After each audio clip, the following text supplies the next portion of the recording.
Hello friends, मेरा नाम है नमन और आप देखना शुरू कर चुके हैं हमारा एजुकेशन चैनल टॉक विद नमन। इस चैनल में हम वेरियस एग्जाम से रिलेटेड इंपॉर्टेंट क्वेश्चन आंसर और करंट अफेयर्स की डीप एनालिसिस करते हैं। तो अगर आप इस चैनल में नए हैं तो चैनल को सब्सक्राइब करिए और बेल आइकन को प्रेस कर दीजिए ताकि हमारे लेटेस्ट अपडेट आपको मिलते रहें। चलिए, तो इसमें आज हम स्पेशल जो हमारा वीकली करंट अफेयर्स का टॉपिक चलता है उसमें हम आज जो है आपके सामने एपिसोड 4 लाए हैं और बाकी के 3 एपिसोड की जो लिंक है, अगर आप उसको देखना चाहें तो वो डिस्क्रिप्शन में मैं डाल दूंगा। चलिए, आज हम किन किन चीज़ों के बारे में, जो हमारे की पॉइंट्स हैं उनके बारे में बात करेंगे, उनके बारे में आपको बता देते हैं। देखिए, भारत जो WHO के कार्यकारी बोर्ड यानी एग्जीक्यूटिव बोर्ड का चेयरमैन बना था, उसके बारे में हाल में आपने बहुत सारा सुना होगा, तो हम उसके बारे में आपको जो है जानकारी देंगे कि क्या ये हर बार बनता है कि पहली बार बना है, क्या है, सारी चीज़ें इनके बारे में बताएंगे। दूसरी चीज़, जो नाबार्ड के जो चेयरमैन थे, ये एक तरह का बैंक है जो आपका ग्रामीण इलाकों में और किसानों को बहुत ज़्यादा मदद करता है। ये स्पेशली किसानों और वर्कर्स के लिए बनाया गया है। इसके बाद नए चेयरमैन हैं, उनके बारे में बात करेंगे हम। भारत नेपाल सीमा विवाद, ये आपने बहुत इस समय सुन रखा होगा, इसके बारे में भी हम आपको डिटेल से बताएंगे। नेक्स्ट क्या है ट्रबल बबल, ठीक है, ट्रैवल बबल, तो इसके बारे में भी हम आपको बताएंगे। और उसके बाद PM ई विद्या प्रोग्राम, जो आपका हाल ही में 20 लाख करोड़ का इकॉनमी पैकेज है, उसमें ये सारी चीज़ें लॉन्च हुई थी। और अगर आपको ये 20 लाख करोड़ इकॉनमी पैकेज का वीडियो देखना है तो हम उसके पार्ट वाइज वीडियोस बना रहे हैं। 2 पार्ट हम उसके वीडियो पे अपलोड कर चुके हैं और बाकी के 3-4 पार्ट आने वाले आपको दिनों में दिखाई देंगे। तो अगर आपको वो सारे पार्ट्स देखने हैं तो मैं लिंक जो है वो डिस्क्रिप्शन में दे दूँगा, आप वहाँ जाके देख सकते हैं। चलिए, वीडियो को शुरू करते हैं। इसी के उसमें एक जानकारी हम आपको बता दें कि अगर अभी तक आपने हमारा फेसबुक पेज जो है लाइक नहीं किया तो आप फेसबुक में टॉक विद दमन सर्च कर लीजिएगा, वहाँ पे हम बहुत सारी पोस्ट करते रहते हैं। उसके बाद अगर आपने हमारा टेलीग्राम चैनल ज्वाइन नहीं किया है तो वहाँ पे भी आप टेलीग्राम में भी जाके सर्च कर सकते हैं टॉक टू विद दमन। वहाँ पे आपको बहुत सारी हम जो टेस्ट सीरीज प्रोवाइड करवाते हैं और बहुत सारे क्वेश्चन आंसर पोल करवाते हैं, वहाँ पे आपको सिर्फ ज्वाइन करना है जाके। चलिए, वीडियो को शुरू करते हैं। पहली जो चीज़ निकल के आई है वो हम आपको बता देते हैं। देखिए, हाल ही में एक वायरस इवेंट बोल मॉलवेयर के मोबाइल बैंकिंग उपयोगकर्ताओं के वित्तीय आंकड़े चुराए हैं। देखिए, क्या है ये सारी चीज़ें, इनके बारे में भी बताते हैं। देखिए, एक तरह का मेलवेयर होता है, इवेंट बोट बॉट करके ये था, जो हमारे यहाँ की CERT इन है। CERT इन ये क्या है भाई, कंप्यूटर इमरजेंसी रिस्पांस टीम। ये इंडिया के जितने भी साइबर क्राइम से रिलेटेड जो भी इश्यूज होते हैं वो उनको सारी चीज़ों को हैंडल करती है। तो इसने अभी अभी जानकारी दी है कि एक मैलवेयर है जो हमारे फ़ोन से हमारे आंकड़े जो है वो चुरा रहा है, कोई भी चीज़ हो वो सारी चीज़ें चुरा रहा है।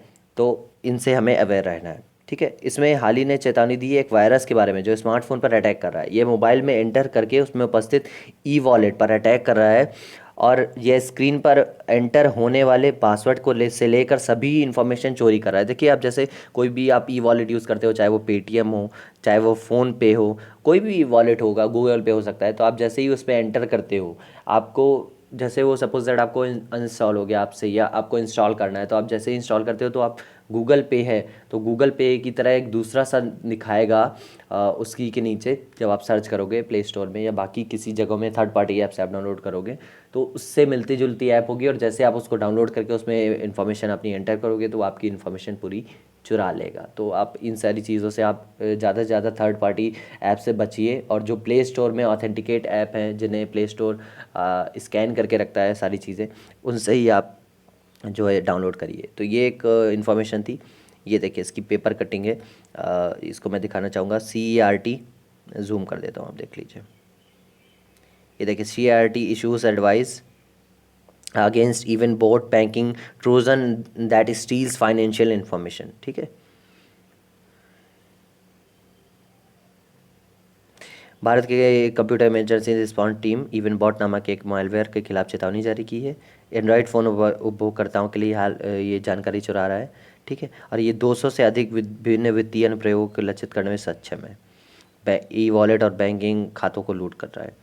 उसी के साथ दूसरी न्यूज़ जो निकल के आई है हमारी, ये है सरकार ने घरेलू रक्षा विनिमय को बढ़ाने के लिए रक्षा परीक्षण और संरचना योजना को मंजूरी दे दी। अच्छा, ये क्या है, इसके बारे में भी हम आपको बता देते हैं। घरेलू रक्षा विनिर्माण रक्षा परीक्षण अवसंरचना योजना है। देखिए हमारे यहाँ जो रक्षा कॉरिडोर है, एक तरह से आप बोल सकते हैं, जहाँ पे ये सारी चीज़ें जो डिफेंस की सारी चीज़ें हैं, कोई भी टैंक वगैरह हो गया और कोई भी सारी चीज़ें होती हैं जो बनती हैं, मिसाइल्स वगैरह, इनके दो कॉरिडोर हैं। अब वो दो कॉरिडोर कहाँ हैं, आपसे एग्जाम से पूछ सकता है कि हमारे यहाँ जो दो रक्षा कॉरिडोर हैं वो कहाँ पे हैं, जो बनाए जाएंगे, ठीक है ना। दो रक्षा कॉरिडोर, तो वो उनमें से एक बनाया जाएगा यूपी में, एक जो होगा रक्षा कॉरिडोर वो कहाँ होगा, यूपी में, और जो दूसरा रक्षा कॉरिडोर बनाया जाएगा वो होगा तमिलनाडु में। ठीक है, अब इनके बारे में आपको बता देते हैं पूरा। देखिए अभी हमने थोड़े दिन पहले एक सिपरी की रिपोर्ट आपको बताई थी, आप उसका फुल फॉर्म बताइएगा। मैंने सारी चीज़ें आपको बताई, आप नीचे डिस्क्रिप्शन वो कमेंट सेक्शन में बताइएगा आप सिपरी का फुल फॉर्म। तो सिपरी की रिपोर्ट में हमने बताया था कि हमें बताया गया कि दुनिया में रक्षा पर खर्च करने वाला भारत तीसरा स्थान रखता है। पहले में यूएसए है, दूसरे में चाइना है, और तीसरे में अब कौन बन गया है, भारत बन गया है।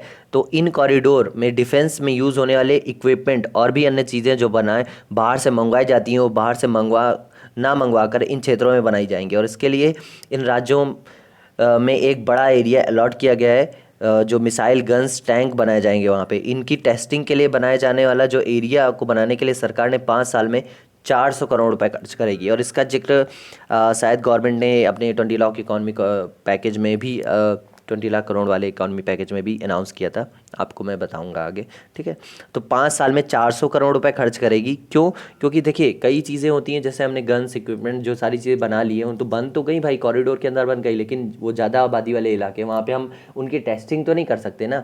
तो उनकी टेस्टिंग के लिए जो एरिया डेवलप किया जाएगा, जो एरिया बनाया जाएगा, उसके लिए 5 साल में 400 करोड़ रुपए खर्च करेगी सरकार। और इनकी संख्या कुछ इस तरह से होगी, जिनमें जो स्मॉल एरिया होगा वो 3 होंगे, और जो आपका लार्ज एरिया होगा वो 2 होंगे, और जो मीडियम होगा वो 3 होंगे। मतलब ये 3 2 5 3 8 एरिया जो है वो बनाए जाएंगे। ये 4 साल के अंदर 5 साल के अंदर 400 करोड़ रुपए जिसमें खर्च करेगी। और इस मॉडल पर जो पैसा खर्च होगा वो पैसा कौन देगा भाई, 75% देगी आपकी सेंट्रल गवर्नमेंट, और फिर उसके बाद जो बाकी 25% देगा वो या तो स्टेट गवर्नमेंट देगी, और या उसमें जो काम कर रही होंगी अलग अलग कंपनीज़, वो कंपनीज़ जो है वो पैसा पे करेंगी। कितना, 25%। ये देखिए आपको द हिंदू न्यूज़पेपर है, उसकी कटिंग दिखा देते हैं। Centre gives note for defence training infrastructure scheme. ये हमारे कौन है आप बताइए, चलिए हम बता देते हैं। ये हमारे डिफेंस मिनिस्टर हैं राजनाथ सिंह जी। चलिए आगे हम बताते हैं आपको। सरकार ने आयात पर निर्भरता कम करने के लिए मेक इन इंडिया के पहल के तहत देश में रक्षा और एरोस्पेस क्षेत्र के विनिर्माण आधार के विकास की उच्च प्राथमिकता दी है विकास को। और सरकार ने उत्तर प्रदेश और तमिलनाडु में रक्षा औद्योगिक गलियारों DIC की स्थापना करने की घोषणा की है। ठीक है, और ये MSME और स्टार्टअप को जो है वो विशेष ध्यान देने के लिए, स्वदेशी रक्षा उत्पादन को बढ़ावा देने के लिए ये स्कीम लाई गई है। नेक्स्ट बात करते हैं हमारा, जो अभी आपने बहुत सारी चीज़ें सुनी थी, इसी के उसमें हम अपनी स्पेशल सीरीज़ चला रहे हैं। सरकार ने अब तक कुल 20,97,53 करोड़ के राहत पैकेज की घोषणा की है। इसके बारे में हम अपनी वीडियो भी बना रहे हैं, जो 2 पार्ट तक रिलीज़ हो चुकी है। बाकी आप लिंक जो है वो डिस्क्रिप्शन में पड़ा, अगर आप वीडियो देखना चाहते हैं तो वहाँ जाके देख सकते हैं। नेक्स्ट न्यूज़ जो निकल के आए उसके बारे में बात कर लेते हैं। पश्चिम बंगाल ने प्रमुख सिंचाई परियोजना के लिए एशियन इंफ्रास्ट्रक्चर इन्वेस्टमेंट बैंक के साथ ऋण समझौते की घोषणा की है। मैंने आपको बताया था लास्ट वीडियो में जो करंट अफेयर्स की थी कि AIIB Asian infrastructure investment bank कहाँ का है, चाइना का है। ठीक है, अब इसकी क्या बातें हुई हैं ये सारी चीज़ें हम आपको बताते हैं। वेस्ट बंगाल ने 413, जो हमारा वेस्ट बंगाल है उसने वेस्ट बंगाल ने 413.8 मिलियन डॉलर का फंड रेज किया है। ठीक है, इस एरिया को डेवलप करने के लिए, जिसमें से 145 मिलियन ये AIIB हमारा देगा, और बाकी के जितनी भी चीज़ें हैं वो गवर्नमेंट देगी। ठीक है ना, वेस्ट बंगाल गवर्नमेंट ने 123.8 मिलियन इतना वेस्ट बंगाल की गवर्नमेंट देगी। वर्ल्ड बैंक भी इसमें देगा। वर्ल्ड बैंक कितना देगा भाई, वर्ल्ड बैंक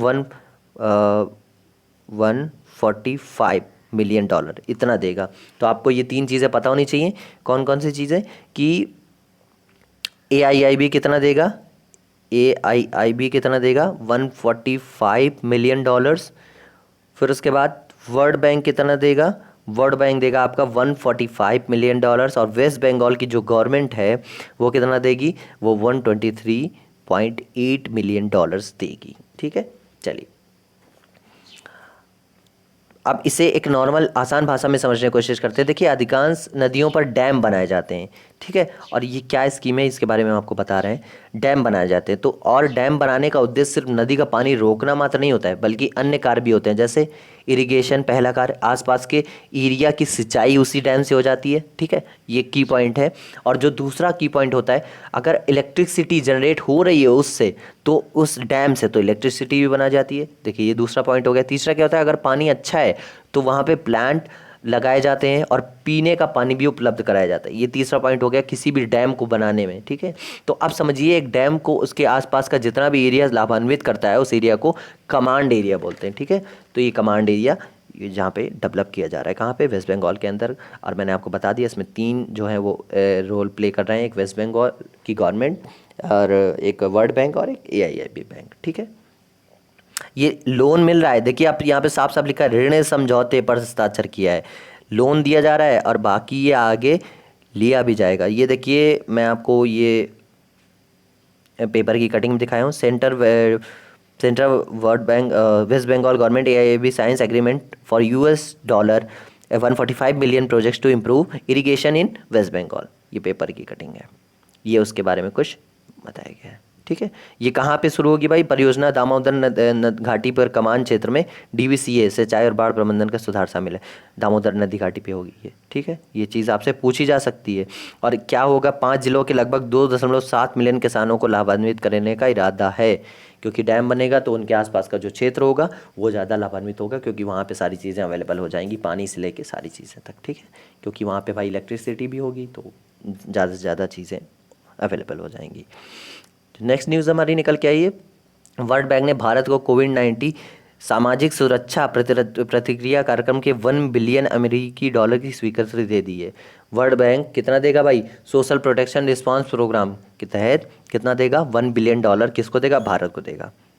चलिए नेक्स्ट न्यूज़, चलिए इसको एक बार पढ़ लेते हैं। हाल ही में विश्व बैंक ने भारत के कोविड-19 सामाजिक संरक्षण प्रतिक्रिया कार्यक्रम में तेजी लाने के लिए 1 बिलियन डॉलर अमेरिकी डॉलर की स्वीकृति दी है। इस घोषणा के साथ भारत में आपातकालीन कोविड-19 प्रतिक्रिया के विश्व बैंक की प्रतिबद्धता 2 बिलियन अमेरिकी डॉलर पहुंच गई है। यानी पहले 1 बिलियन दिया था और 1 बिलियन फिर दे रहा है, 2 बिलियन हो गई। इससे पहले भारत के स्वास्थ्य क्षेत्र को समर्थन देने के लिए अप्रैल में 1 बिलियन डॉलर का समर्थन देने की घोषणा की गई थी। मतलब 1 मिलियन पहले मिल चुका था और 1 बिलियन अब 2 बिलियन हो गए। यह प्रवासी असंगठित श्रमिकों, अनौपचारिक क्षेत्रों की ओर और सार्वजनिक वितरण प्रणाली, जन धन, आधार और मोबाइल जैसे सुरक्षा जालक के मौजूदा बुनियादी ढांचे को एकीकरण का निर्माण किया जाता है। मतलब ये सारी चीज़ें इसके अंदर आपको देखने को मिलेगी। नेक्स्ट न्यूज़ हमारे बात कर लेते हैं। ये भी 20 लाख करोड़ इकॉनमी पैकेज में ये चीज़ बोली गई थी। सरकार ऑनलाइन शिक्षा के लिए प्रधानमंत्री ई-विद्या कार्यक्रम शुरू करेगी। ठीक है, अब इसके बारे में थोड़ा जान लेते हैं। देखिए आपसे एग्ज़ाम में ये सारी चीज़ें पूछी जाएंगी कि ये PM विद्या प्रोग्राम कब शुरू हुआ था, तो आप इसको बता सकते हैं। ठीक है, और स्वयं एक और चीज़ आपसे पूछी जा सकती है, स्वयं प्रभा एजुकेशन, एक सेकेंड, हाँ, स्वयं प्रभा एजुकेशन चैनल कब शुरू किया गया था। तो ये चीज़ आपसे अगर एग्ज़ाम में पूछी जाएगी तो आप वहाँ पे लिख के आओगे 9 जुलाई 2017 को ये शुरू करी गई थी। कौन सी, स्वयं प्रभा एजुकेशन चैनल की जो शुरुआत थी वो की गई थी। और एक और ऑनलाइन प्लेटफॉर्म है जो HRD मिनिस्ट्री द्वारा शुरू किया गया है। इसमें 32 तरह के चैनल ऐड किए जाएंगे। ये जो ई-विद्या प्रोग्राम है इसके अंदर 32 चैनल ऐड किए जाएंगे। और कहाँ ऐड किए जाएंगे, आपके DTH से आपको प्रोवाइड करवाए जाएंगे, जिसमें घर में ही बैठ के बच्चे पढ़ सकेंगे। ठीक है, और एक चीज़ और जो HRD मिनिस्ट्री ने लॉन्च की थी अभी, ये इसको तो बहुत टाइम हो गया, इसमें टीचर्स भी पढ़ सकते हैं और जो स्टूडेंट्स हैं वो भी पढ़ सकते हैं। वो क्या है, उसका नाम क्या है, दीक्षा पोर्टल। ये शायद आपने सुना होगा, दीक्षा पोर्टल। ये बहुत अच्छा पोर्टल है, मैंने भी इसमें विज़िट किया था। और इसमें आपको फर्स्ट से लेके और जितना भी आप बड़े बड़े लेवल पे चले जाओगे, आपको उन सारी चीज़ों की NCERT's बुक्स भी मिल जाएंगी, और उसमें लर्निंग के जो प्रोग्राम है वो भी चलते रहते हैं। तो ये एक बहुत अच्छा पोर्टल है, मैंने विज़िट किया था। होपफुली अगर आपको देखना हो तो आप भी विज़िट कर सकते हो। ठीक है, चलिए नेक्स्ट न्यूज़ के बारे में बात करते हैं हम लोग।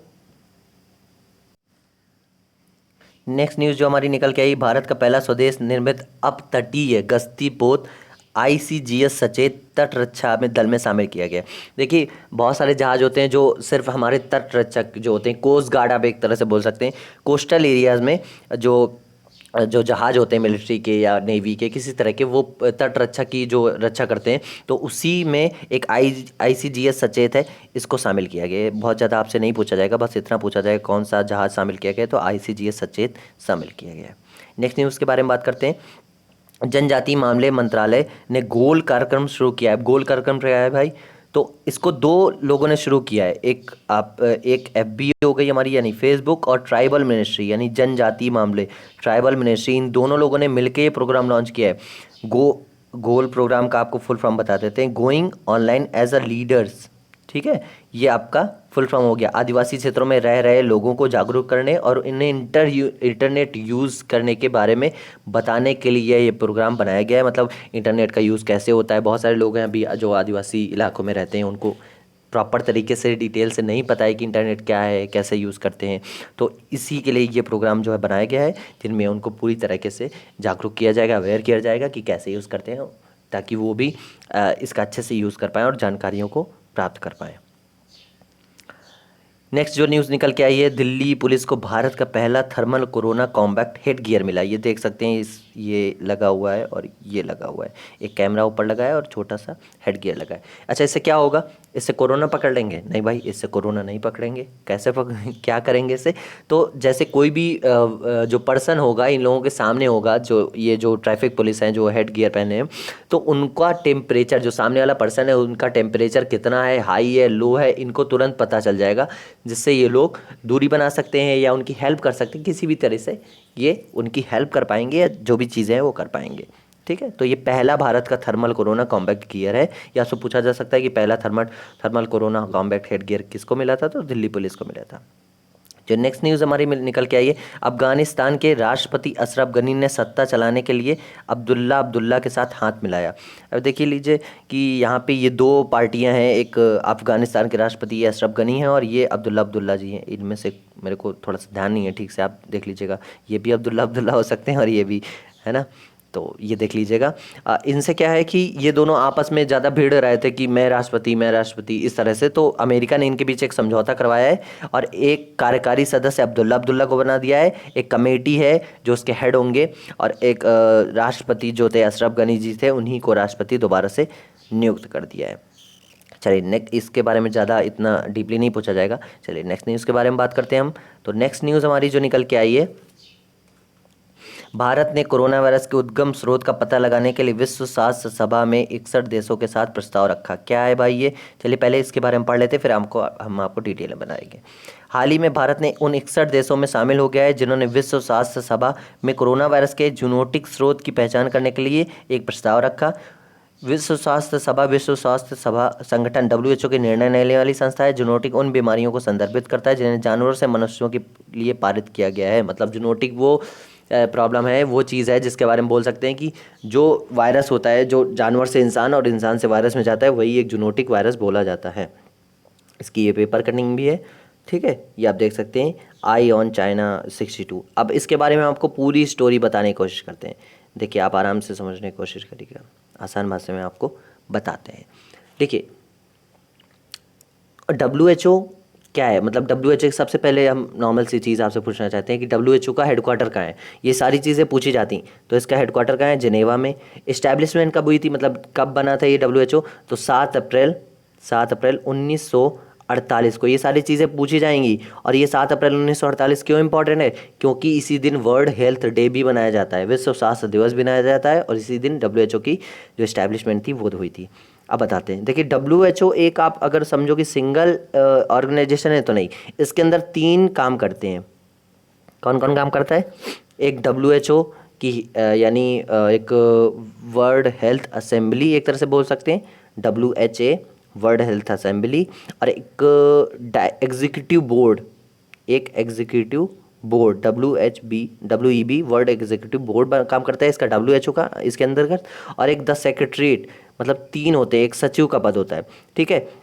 ये जो सचिव का पद होता है ये ही WHO के डायरेक्टर जनरल होते हैं। डायरेक्टर जनरल कौन है इस समय? टेड्रोस एडोनम, ठीक है। और ये जो वर्ल्ड हेल्थ असेंबली एक तरह से हो गई, इसमें 194 कंट्रीज़ भेजी जाती हैं और मतलब 194 कंट्री होती हैं और हर कंट्री से 3 डेलीगेट्स मतलब 3 अपने जो पर्सन है, जो स्पोक पर्सन है, उनको भेजा जाता है वर्ल्ड हेल्थ असेंबली में। और उन 3 में से एक चीफ डेलीगेट चुना जाता है, जो कहाँ जाता है, ये एग्जीक्यूटिव बोर्ड में, ठीक है। मतलब हर 194 कंट्री WHO के अंडर में आती हैं, उन 194 कंट्री में से 3 डेलीगेट्स चुने जाते हैं और उन 3 डेलीगेट्स से यहाँ पे मतलब 194 कंट्री हैं, उनमें से 3 लोग चुने गए, ठीक है। वो 3 लोग, 3 में से एक निकल के एक लोग चुनते हैं जो इस बोर्ड में आता है, ठीक है, एग्जीक्यूटिव बोर्ड में। देन WHO में कुछ विशिष्ट लोग चुने जाते हैं और एक डायरेक्टर जनरल होता है, मतलब जो ये 3 होते हैं, इन 3 में से एक चुन के डायरेक्टर जनरल बनाते हैं। अब इसी बोर्ड का चेयरमैन कौन बना है, इसको थोड़ा क्लियर कर दो। जो एग्जीक्यूटिव बोर्ड का है, इसी का चेयरमैन बना है कौन, भारत। अब बहुत सारे लोग बोल रहे थे, इसकी अफवाह भी बहुत सारे फैल रही थी कि और पहली बार बना है और ये सारी चीज़ें हैं। तो देखिए जो हर एक कंट्री को एक एक बार हर एक साल में, इसका पद सिर्फ 1 साल के लिए होता है और इसको चांस दिया जाता है हर एक जो वो होती हैं कंट्री होती हैं, हर एक कंट्री को चांस दिया जाता है। तो इस बार भारत को ये चांस मिला है। इतना कोई वो नहीं है ना, जितना ये दिखाया जा रहा था इतना फैला फैला के। अच्छी चीज़ है, हमारे देश के लिए एक अच्छा गौरवान्वित जो समय है वो है कि हमारे देश से ही निकल के कोई गया है। तो ये सारी चीज़ें हैं, ठीक है। इसके बारे में थोड़ी हम आपको बता देते हैं कि 18 और 19 मई को ऑस्ट्रेलिया ने एक प्रस्ताव रखा था। जो आपको WHO world health assembly 194 country थी, उनमें से मैंने बताया कि उनमें से ऑस्ट्रेलिया ने निकल के एक प्रस्ताव रखा। प्रस्ताव क्या था भाई कि, और प्रस्ताव ये था कि ये जो कोरोना वायरस आया था, इसकी जांच की जाए। क्या जांच की जाए कि ये जूनोटिक वायरस है या लैब में बना हुआ वायरस है, कोई ऐसा एक पर्टिकुलर वायरस है कि हाँ सच में ये चमगादड़ या किसी अन्य जीव से निकला है, या चीन ने इसे बना के एज एक तरह से बोल सकते हैं कि यूज़ किया है अपनी इकॉनमी को बूस्ट करने के लिए, ये सारे देशों में जाके फैल जाए और हमारी इकॉनमी जो है बूस्ट हो जाए, ठीक है। इस तरह की न्यूज़ भी बहुत सारी आ रही थी। तो ये प्रस्ताव लेके आया था कि इसकी जांच की जाए और इसके समर्थन में 61 प्लस, इसके समर्थन में कितने, 194 कंट्री में से 61 प्लस कंट्री, मतलब 61 प्लस एक कंट्री जो अपनी हो गई भारत, और 61 और कंट्रीज़ थी जिन्होंने इसका समर्थन किया और साइन कर दिया। बाकी जो टोटल 120 देश हैं, जो 120 करेंट कंट्रीज़ हैं, वो बोले कि जब ये पास हो जाएगा तब हम इसमें समर्थन कर देंगे। इस प्रस्ताव में यह जांच होगी कोरोना वायरस की उत्पत्ति कहाँ से हुई थी, क्योंकि चीन जांच नहीं होने दे रहा है, इसलिए इस प्रस्ताव को जगह का नाम ना देकर ऐसे ही पेश कर दिया गया है, ठीक है। अब इसमें कौन कौन से देश होंगे, तो 27 देश होंगे जो यूनाइटेड नेशंस होंगे, यूरोपियन यूनियन के होंगे, और 35 अन्य देश होंगे, ठीक है। अच्छा, नेपाल ने भी इसको साइन किसने किसने नहीं किया ये भी जान लीजिए। इस जो प्रस्ताव है इसको नेपाल ने नहीं साइन किया है, श्रीलंका ने नहीं साइन किया और पाकिस्तान ने नहीं साइन किया है, क्योंकि ये लोग चीन की बहुत ज़्यादा हितैषी बन रहे हैं, ठीक है। चलिए नेक्स्ट न्यूज़ के बारे में बात, होपफुली आपको ये सारी चीज़ें समझ में आ गई होंगी, ठीक है। ये इसकी कटिंग थी। अब ये देख लीजिए, बंगाल की खाड़ी में बना चक्रवात अम्फान बंगाल व उड़ीसा को प्रभावित करेगा मतलब ये तब की न्यूज़ है, अभी तो कर चुका है ये, ठीक है। इसको देख लेते हैं। एम्फान चक्रवात, इसको एम्फान नाम दिया गया था। ये कहाँ से आया था भाई, बंगाल की खाड़ी में आया था और वहाँ से आगे बढ़ा था, और अभी इसका हाल ही में प्रधानमंत्री मोदी जी ने दौरा किया है। और उड़ीसा के लिए 500 करोड़ का पैकेज, राहत पैकेज, और वेस्ट बंगाल के लिए 1000 करोड़ का राहत पैकेज जारी भी कर दिया गया है, ताकि यहाँ की स्थिति जो उलट पलट हो गई, बहुत तबाही मचाई इसने, वो सारी चीज़ें ठीक हो जाए। और इसी तरह का एक जो तूफान आया था अभी 1-1.5 साल पहले, उसका नाम हम जानना चाहेंगे, अगर आप कमेंट सेक्शन में बता सकते हैं तो वो कौन सा तूफान था, क्या नाम था उसका, चलिए हम बता देते हैं। फैनी नाम था उसका, फैनी तूफान। वो इसी से मिलता जुलता था जो लास्ट ईयर या समथिंग लास्ट ईयर के मतलब अराउंड ही आया था, वो उड़ीसा में आया था। चलिए नेक्स्ट न्यूज़ के बारे में बात कर लेते हैं। बाल्टिक देशों ने लोगों के आवागमन के लिए ट्रैवल बबल को जारी किया है। ट्रैवल बबल क्या है इसके बारे में बता देते हैं। देखिए बाल्टिक नेशन 3 कंट्री हैं, उसके बारे में आपको बताएंगे। जैसे इंडिया में कई जगह आने जाने की छूट दे दी गई है, जो कि राज्य सरकारें तय करेंगी, कि उसी तरह बाल्टिक नेशंस ने तो कंट्रीज़ में ही छूट दे दी, क्योंकि वहाँ पे 3 कंट्रीज़ हैं और बाल्टिक वालों ने ये कहा है। ये क्यों किया है? तो उन्होंने कहा है कि कोरोना में से उनके यहाँ लगभग 150 प्लस लोगों की मतलब इतने ही केसेस हैं समथिंग, तो वहाँ इतना प्रकोप नहीं है, तो इसलिए ये छूट दे रहे हैं यूरोप। अच्छा, ये बाल्टिक नेशन कौन कौन से कंट्रीज़ हैं? तो यूरोप की 3 कंट्रीज़ हैं जो अपने आप को बाल्टिक नेशंस के अंतर्गत लाती हैं और बोलती हैं कि हम बाल्टिक नेशंस हैं। कौन कौन सी हैं? एक लिथुआनिया है, लिथुआनिया है। दूसरी कौन सी है? दूसरी है लैटविया, देखिए नाम बड़े अजीब है ना। तीसरी कौन सी है? इस्टोनिया। तीसरी कौन सी है? इस्टोनिया। ये 3 कंट्रीज़ हैं जो अपने आप को बाल्टिक कंट्रीज़ बोलती हैं, ठीक है। और क्यों बोलती हैं? क्योंकि ये बाल्टिक नेशंस, ये जो बाल्टिक सागर है वो बाल्टिक सागर ये उससे जुड़ी हुई हैं, तो इसलिए अपने आप को ये बाल्टिक नेशंस यानी बाल्टिक देश कहलाती हैं। अब ये देख लीजिए, बाल्टिक देशों ने यात्रा बुलबुला, एक तरह से आप इसको नाम दिया गया, बनाने के लिए अपनी सीमाएं खोल दी हैं। उन्हें बाल्टिक ट्रैवल बबल भी कहा जा रहा है। सीमाओं को खुलने से यूरोपीय राष्ट्र के नागरिक और निवासी स्वतंत्र रूप से आगे बढ़ सकते हैं। बाल्टिक राज्य अन्य यूरोपीय राज्यों की तरह बुरी तरह प्रभावित नहीं है। बाल्टिक ट्रैवल बबल में शामिल होने के फिनलैंड और पोलैंड को बुलाया गया है। ये देखिए इसकी न्यूज़पेपर की कटिंग है। Baltic nation open pandemic travel bubble. Next news के बारे में बात करते हैं हम लोग। बात करेंगे दुनिया की एकमात्र भारत की घुड़सवार सेना रेजिमेंट को बख्तरबंद रेजिमेंट में परिवर्तित किया जाएगा। ये देख रहे हैं आप, ये हमारी क्या है? घुड़सवार सेना। अब इसके बारे में बात कर लेते हैं क्या है ये और क्यों न्यूज़ आई है खबरों में। देखिए ये जो रेजिमेंट है हमारी, जो घुड़सवार सेना है, ये कब बनाई गई थी? 61st सेंचुरी में।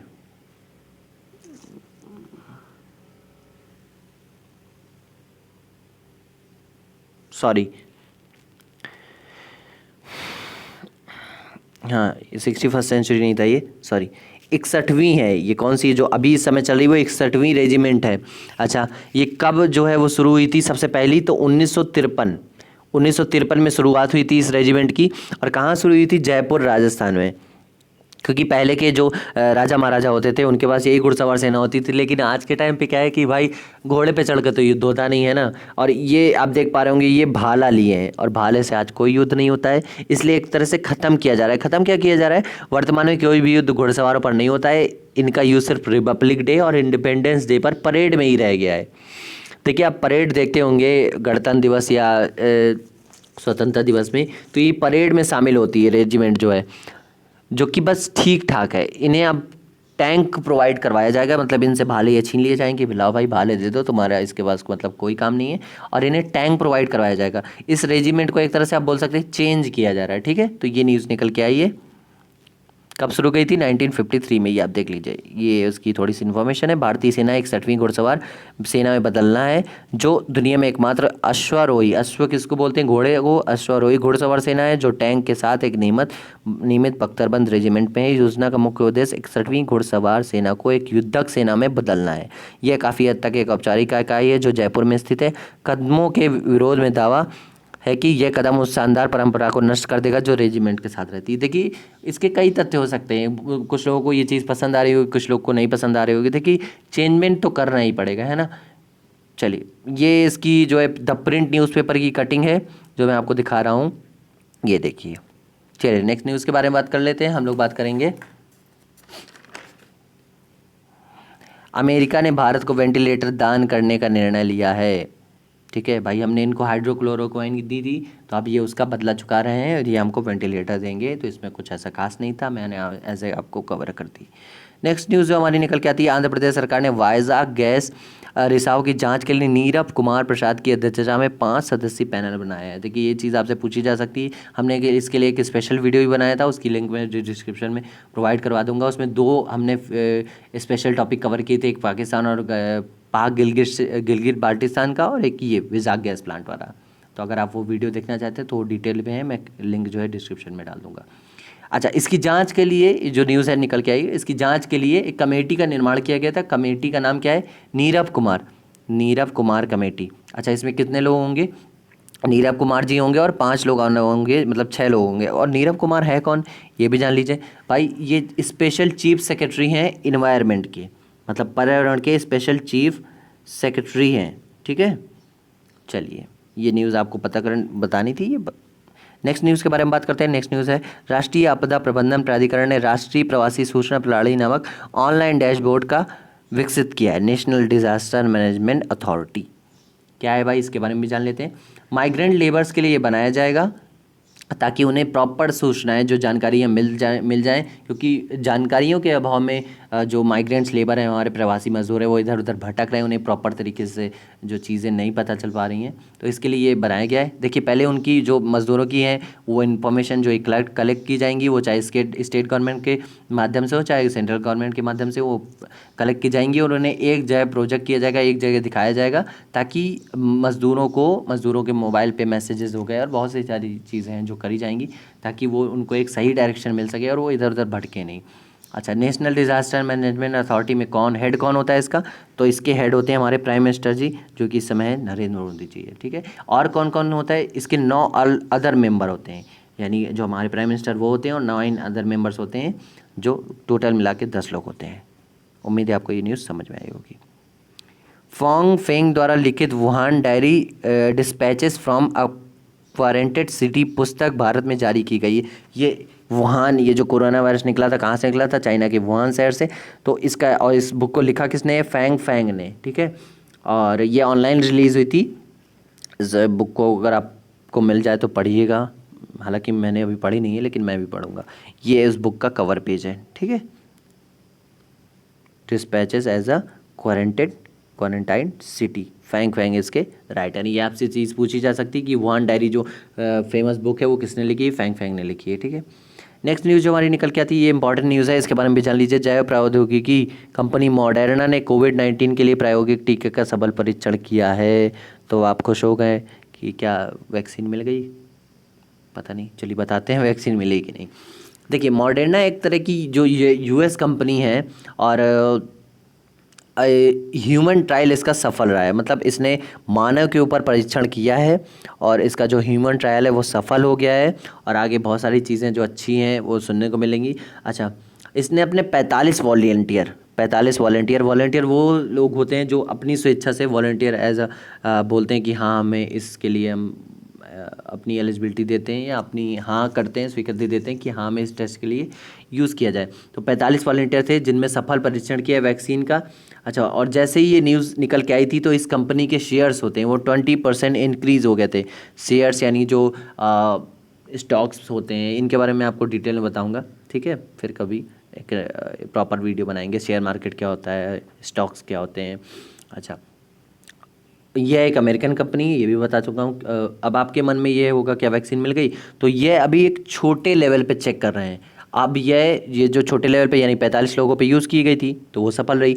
अब इसके बाद ये 600 लोगों पे इसका टेस्ट करेंगे, ठीक है, क्योंकि अलग अलग इंसानों की अलग अलग गतिविधियाँ होती हैं, अलग अलग तरीके की होती हैं। तो अलग अलग लोगों में क्या क्या इनके सिम्टम्स हैं, कोई भारी लक्षण तो नहीं आ रहा है कि शुगर पेशेंट में अगर अप्लाई करेंगे तो इस तरह के रिजल्ट आएंगे या किसी भी चीज़ को, तो इस तरीके से 600 लोगों पे आप ट्रायल करेंगे और यह फिर उस तरह से किया जाएगा। अगर यह भी सफल रहा तो इसे बड़े लेवल पर करने की शुरुआत की जाएगी और साल के अंत तक यह वैक्सीन अगर सफल हुई बिल्कुल से तो यह बेचने के लिए मार्केट में भी आ जाएगी। और तब तक हम लोगों को थोड़ा सा सावधानी बरतनी चाहिए, मतलब घर पर रहिए, सुरक्षित रहिए, जो सरकार बोल रही है, ठीक है। अच्छा, इससे क्या ये अपने पैसे से खर्च कर रही है, नहीं। देखिए जैसे ही ये कोरोना वायरस आया था तो अलग अलग कंट्रीज़ ने अलग अलग जो परीक्षण के लिए पैसे जो है वो अनाउंस किए थे।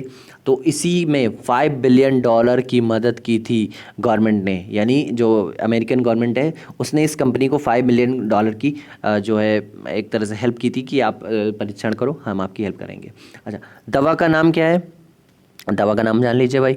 दवा का नाम है mRNA-1273। ये कैसा नाम है भाई, यही नाम है, हमने तो रखा नहीं कि हमने रख दिया पैरासीटामॉल या कोई भी चीज़, हमने नहीं रखा, ये उन्हीं वैज्ञानिकों ने रखा है। अच्छा, इसका उपयोग वायरस के मैसेंजर आरएनए पर किया जाएगा। मैसेंजर आरएनए क्या होता है, देखिए हमारे शरीर में 3 तरह के आरएनए होते हैं।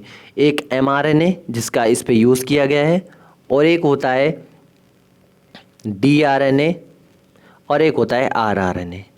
इसके बारे में अभी आप इतना चाहिए जान लीजिए और आगे जो है हम आपको प्रॉपर तरीके से बताते रहेंगे। देखिए ये न्यूज़पेपर की कटिंग निकल के आई, मॉडर्ना वैक्सीन फॉर कोविड-19 ऑल यू नो जारी कर दी गई। नेक्स्ट न्यूज़ जो हमारी निकल के बाद आती है, दिबांग वैली में प्रस्तावित एटलिन हाइड्रो इलेक्ट्रिक प्रोजेक्ट का पर्यावरणविदों द्वारा विरोध किया गया है। क्या है भाई, क्यों विरोध किया गया है, इसके बारे में जान लीजिए। दिबांग वैली, दिबांग वैली क्या है, ये ब्रह्मपुत्र की एक सहायक नदी है। जो दिबांग वैली आप बोल रहे हैं ब्रह्मपुत्र की एक सहायक नदी है। कहाँ से निकलती है, तो ये भाई तिब्बत के पठार से निकलती है और अरुणाचल प्रदेश के पास ये असम से होते हुए बांग्लादेश तक जाती है, जहाँ इसे जमुना नाम से जाते हैं। कहाँ, बांग्लादेश में इसी नदी को जमुना के नाम से जाना जाता है। अच्छा, ये इस नदी में आसाम में एक बहुत बड़ा जो आइसलैंड है वो इसी नदी के बीच में पड़ता है। आपसे ऊपर पेपर में पूछा जा सकता है उस आइलैंड का नाम क्या है, रिवर आइसलैंड। इसी नदी में है जो आसाम में है और दुनिया का सबसे बड़ा ये द्वीप माना जाता है, एक आइलैंड माना जाता है। अच्छा, ये जो ब्रह्मपुत्र नदी है, इनकी जो सहायक नदियाँ हैं ये 3 हैं, 3-4 ठो हैं, आप 4-5 मान सकते हो, है ना। दिबांग हो गई पहली, तो दूसरी क्या हो गई लोहित, तीसरी क्या हो गई दिखू, चौथी क्या हो गई दंसारी और पांचवी क्या हो गई कलंग। ये 5 जो है इसकी सहायक नदियां हैं। और ये जो डैम बन रहा है किस पे बन रहा है, दिबांग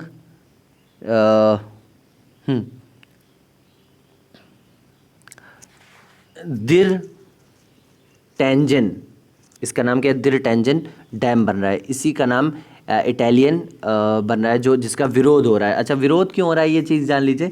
जहाँ ये बन रहा है, जो पर्यावरण अध्ययन करने वाले हैं वहाँ इन्होंने विरोध किया है। वो ये कह रहे हैं कि इसके बनने में 2.7 लाख करोड़ 2.7 लाख पेड़ जो है वो काटे जाएंगे। और सरकार ये कह रही है कि जो कंपनी ये डैम बनाएगी, जितने भी पेड़ कटेंगे उनके हिसाब से वह पैसे ले लेगी और कंपनी से लेगी, क्योंकि ऐसा ही होता है।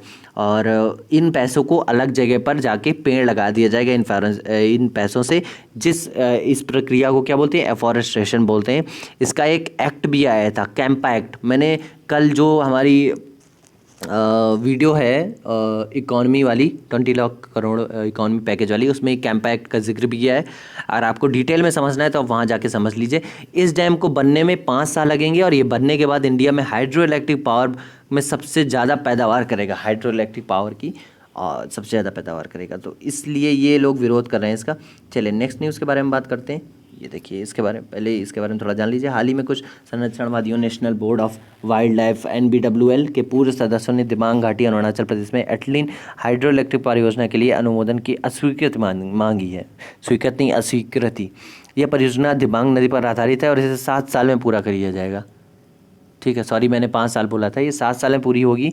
दिबांग ब्रह्मपुत्र नदी की एक सहायक नदी है जो अरुणाचल प्रदेश और असम राज्यों से होकर बहती है। ये इसकी पेपर कटिंग है द हिंदू की। चलिए नेक्स्ट न्यूज़ के बारे में बात करते हैं। हम बात करने वाले हैं जापान की व्यक्तिगत मुहर हंकू कोरोना के कारण खबरों में रही। क्या है भाई, क्यों ये खबरों में रही, इसके बारे में आपको डिटेल से बताते हैं। अच्छा, जापानी मुहर है ये एक टाइप की हंकू, ये आप देख रहे हैं, इसमें आपको कुछ याद आ रहा होगा, ये क्या बना है, पोकेमॉन है ना। चलिए ये आपको बताते हैं। देखिए, दुनिया में कोरोना वायरस की वजह से हर कोई लॉकडाउन में काम कर रहा है, वर्क फ्रॉम होम कर रहा है। ऐसे में जापान में भी ये काम चल रहा है, जाहिर सी बात है वर्क फ्रॉम हो रहा है। लेकिन जापान में ये बहुत पहले से एक प्रथा चलती है कि कोई भी गवर्नमेंट काम होगा, चाहे वो बैंकिंग का हो, चाहे मिनिस्ट्री का हो, कोई भी काम होगा तो वो तब तक वैलिड नहीं होगा जब तक उस पर ये मुहर नहीं लग जाती है। जैसे हमारे यहाँ इन्वेलप होता है, ठीक है, ये इन्वेलप बना दिया मैंने तो है ना। तो इन्वेलप क्या होता है, हम लोग ऐसे ही क्योंकि हमारे यहाँ डिजिटल सिग्नेचर चलते हैं, तो डिजिटल सिग्नेचर किसी भी डॉक्यूमेंट में हुआ और वो चला गया, उसका काम शुरू हो गया। इनके यहाँ क्या होता है कि वो स्टाम्प इसमें जब तक ये वाली मुहर ऐसे लग नहीं जाती है तब तक वो वैलिड नहीं होता है, ठीक है। तो अब उसमें ये मुहर ना लगे तो काम कैसे चलेगा। तो वर्क फ्रॉम होम पर जो लोग काम कर रहे थे उसे वैलिड कराने के लिए इन्हें ये मुहर लगवाने घर से बाहर निकलना पड़ता था। अब इंडिया में मुहर को पहले इंक पैड में लगाते हैं और फिर कागज़ पर, लेकिन यहाँ पर एक अलग तरह की इंक यूज़ की जाती है जिसे सुनीको, इस जो इंक यूज़ की जाती है इस मुहर को लगाने से, उसको बोलते हैं सुनीको, ठीक है। और फिर उसके बाद जो से निशान बनता है, जैसे यहाँ पे ठप्पा लगा है ना, तो जो निशान बनता है उसको इनकैन बोलते हैं। क्या बोलते हैं, इनकैन बोलते हैं। यह चर्चा में इसलिए क्योंकि इसका विरोध हुआ है और वहाँ के लोगों ने कहा है कि भाई हमें भी डिजिटल सिग्नेचर की मान्यता दी जाए, इस तरह से काम होगा तो कोरोना वोरोना कुछ नहीं रुकेगा और हम लोग चिपक जाएंगे कोरोना से, है ना। देखिए ये टेक्नोलॉजी के माध्यम से चलना चाहिए। अब हालांकि उनकी प्रथा है तो इसके बारे में कुछ नहीं कह सकते। एक डिटेल निकल के आई थी जो हमने आपको बता दी। देखिए हाल ही में अंतरिक्ष एजेंसी ने नासा से न्यू सुपर अर्थ प्लैनेट की खोज की। क्या है न्यू सुपर अर्थ प्लैनेट, जान लेते हैं इसके बारे में भी। हाल ही में वैज्ञानिकों ने एक दुर्लभ नए सुपर अर्थ की खोज की। यह केवल एक मुट्ठी भर अतिरिक्त सौर ग्रहों में से एक है जो पृथ्वी के करीब आकर और कक्षाओं के दोनों साथ पाया जाता है। एक एक्सोप्लैनेट या एक्स्ट्रा सोलर ग्रह सौर मंडल के बाहर का ग्रह सुपर अर्थ ग्रह को गुरुत्वाकर्षण माइक्रो लेंसिंग तकनीकी का प्रयोग करके खोजा गया है। ठीक है, चलिए ये न्यूज़पेपर की कटिंग है। Scientist discover rare super earth planet in centre of galaxy. Next news के बारे में बात करने थे। हम लोग बात करेंगे आवास और शहरी मामलों के मंत्रालय के ने वर्ष 2019-20 के लिए कचरा मुक्त शहरों की स्टार रेटिंग जारी की। Ministry of housing and urban affairs ने। देखिए लॉकडाउन है तो क्या हुआ, सफाई तो ज़रूरी है ना, कचरा तो प्रॉपर निकल रहा है वैसे ही घरों से, तो इसके लिए गार्बेज रेटिंग जो है हमारी housing and urban affairs ministry इन्होंने लॉन्च किए और इसमें बहुत सारे जो शहर हैं उसमें 5 रेटिंग, 3 रेटिंग और 1 स्टार रेटिंग की जो प्रोविज़न है एक तरह से शुरू किया है। तो देखिए 5 स्टार रेटिंग में कौन कौन से शहर हैं जो 5 स्टार रेटिंग वाले हैं, उसमें है अंबिकापुर जो कहाँ है, छत्तीसगढ़ में, सूरत गुजरात में है, राजकोट ये भी गुजरात में है, मैसूर ये आप बताएंगे कहाँ पे है, इंदौर एमपी में है, नवी मुंबई महाराष्ट्र में। इन 6 शहरों को 5 स्टार रेटिंग मिली है। मतलब ये बहुत अच्छे से जो कचरा कलेक्ट कर रहे हैं और गंदगी को मतलब दूर कर रहे हैं एक तरह से, तो ये है। और अब आप बात करेंगे 3 स्टार रेटिंग जो शहर हैं वो कितने हैं, तो 65 शहर हैं। इनकी लिस्ट बहुत लंबी थी, आप सर्च कर लीजिएगा गूगल में। मैं लाने की कोशिश कर रहा था लेकिन मेरे को दिखी नहीं है ना, तो इसलिए मैं नहीं ला पाया। अच्छा, फर्स्ट रेटिंग जो शहर है उनको कितने शहरों को फर्स्ट रेटिंग मिली है, 70 शहरों को। मतलब ये 70 शहर बहुत ही गिरे, आप समझ लो इनमें बिल्कुल ही काम नहीं होता है प्रॉपर तरीके से। कचरा को लेकर स्वच्छ भारत अभियान है उसकी ऐसी तैसी कर रखी है। चलिए नेक्स्ट न्यूज़ के बारे में बात करेंगे। हम लोग बात करने वाले हैं जम्मू एंड कश्मीर में डोमिसाइल सर्टिफिकेट जारी करने के लिए अपने नियमों में संशोधित किया है। डोमिसाइल यानी निवास प्रमाण पत्र। अच्छा, अगर कोई डोमिसाइल बनवा रहा है, यहाँ पे ये नियम निकाले गए हैं कि अगर कोई संशोधन जो किया गया कि अगर कोई डोमिसाइल बनवा रहा है तो उसे वो 7 दिन के अंदर मिल जाना चाहिए। अगर ये लेट होता है तो जो बना रहा है, जो भी डिपार्टमेंटल ऑफिसर है, उस पर 50,000 का फ़ाइन लगेगा अगर ज़रा सी भी लेट हुई। और ये जो फ़ाइन है वो उस ऑफिसर के सैलरी से काट लिया जाएगा। मतलब बहुत सारी चीज़ें हैं जो इसके बारे में बोली गई हैं, उसमें से ये पे मेन थी, तो ये चीज़ आपको जानना ज़रूरी था।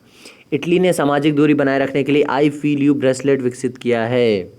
ठीक है, अच्छा ये आई फील यू इसलिए में बना है, यह बताता रहेगा कि आपको कितना दूर रहना है, आपको मतलब लोगों के पास नहीं जाने देगा। आप जैसे ही ब्रेसलेट पहनोगे तो आपको टाइम टू टाइम इंडिकेट करता रहेगा कि हाँ भाई सोशल डिस्टेंसिंग अप्लाई करिए, सोशल डिस्टेंसिंग अप्लाई करिए, दूर रहिए लोगों से। अच्छा, ये जो आईआईटी लिखा है इसका फुल फॉर्म बता देते हैं, इटालियन इंस्टीट्यूट ऑफ टेक्नोलॉजी। जैसे हमारे यहाँ इंडियन इंस्टीट्यूट ऑफ टेक्नोलॉजी, वैसे इटली में भी इटालियन इंस्टीट्यूट ऑफ टेक्नोलॉजी है जिसने ये विकसित किया है।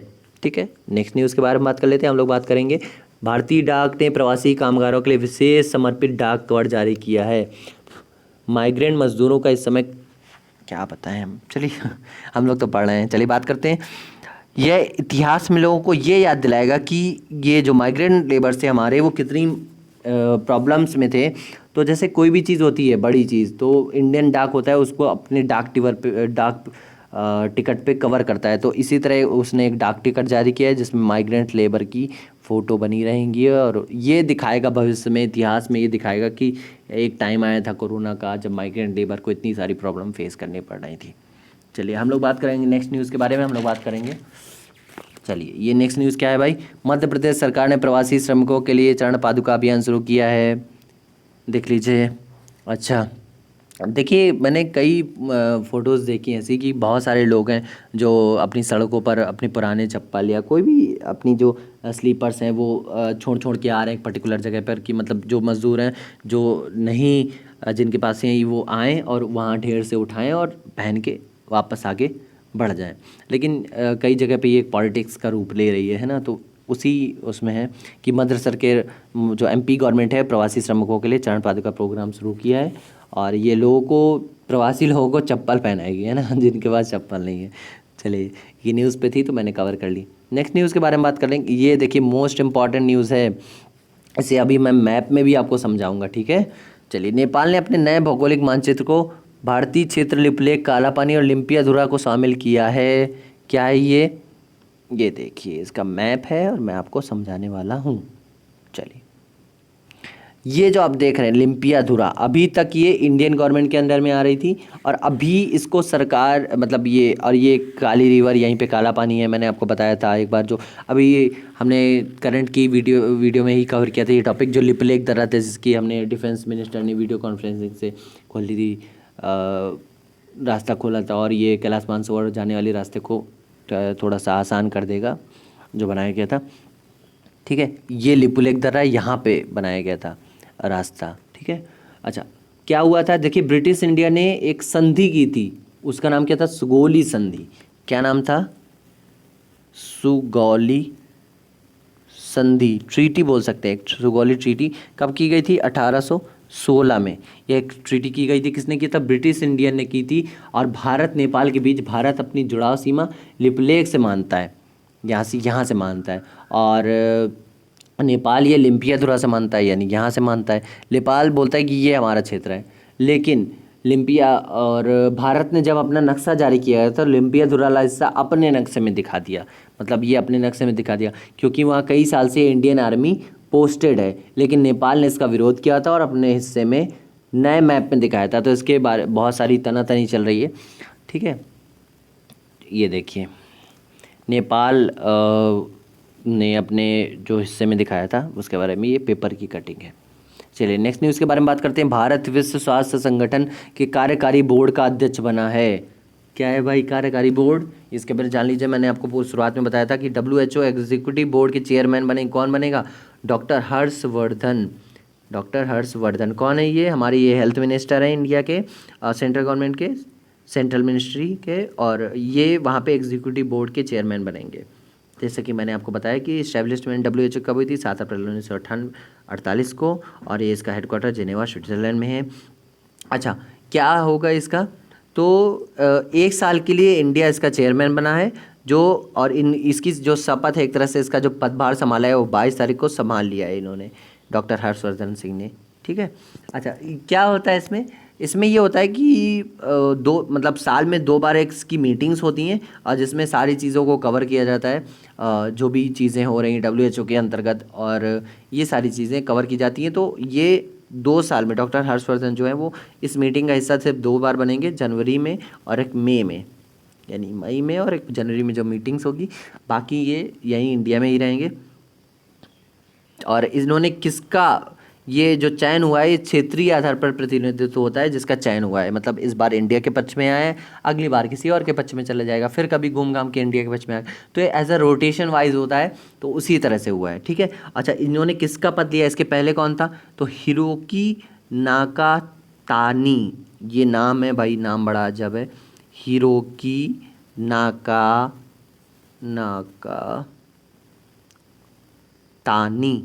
तानी है कि तावी है, ऐसे करके कुछ नाम है इसका, ठीक है। इन्होंने इसका पद ग्रहण किया, मतलब पहले इस पोस्ट पे ये थे, अब हमारे इंडिया से, तो एक प्राउड मोमेंट आप समझ सकते हो इसको।